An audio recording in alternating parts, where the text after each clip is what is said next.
Les chariots élévateurs sont maintenant utilisés partout, tous secteurs confondus, pour manipuler de lourdes charges.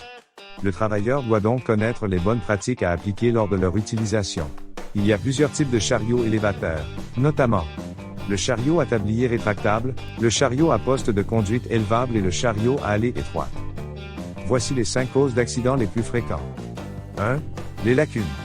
Par exemple, le non-respect de l'inspection préventive. 2. Les activités non sécuritaires, comme la mauvaise technique de conduite en marche arrière ou dans les virages. 3. L'aménagement du lieu de travail, comme la circulation piétonnière et les allées étroites. 4. Les caractéristiques de la charge, par exemple, la charge trop lourde. 5. Les conditions mécaniques ou les particularités techniques, comme les angles morts ou les obstructions à la visibilité du conducteur. L'accident le plus courant est un chariot qui se retourne ou se renverse. Parmi les règles générales de sécurité, voici les 5 principaux éléments à vérifier pour éviter les accidents. La circulation. Respecter les limites de vitesse et tenir compte des distances de freinage, respecter les méthodes de communication. L'empilage et le désempilage. Ne pas dépasser la limite de charge recommandée, tenir la charge près des roues avant pour stabiliser le chariot. Le quai de chargement.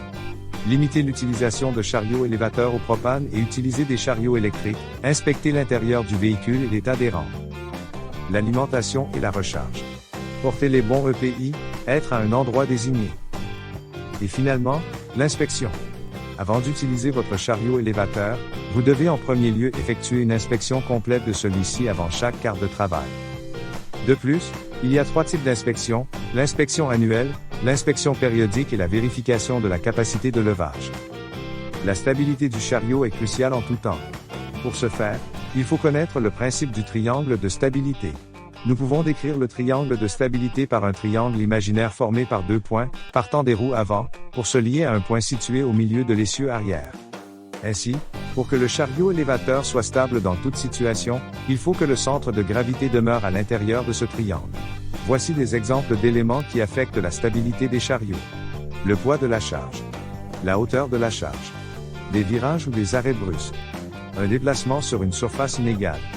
Peu importe le type de chariot élévateur que vous opérez dans votre entreprise, rappelez-vous que les règles sont toujours les mêmes. Le respect des paramètres de l'équipement est primordial, de même qu'une conduite sécuritaire exemplaire.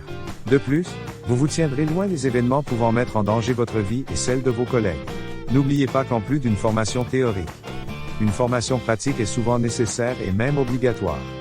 Renseignez-vous auprès de votre employeur ou de votre chargé de projet.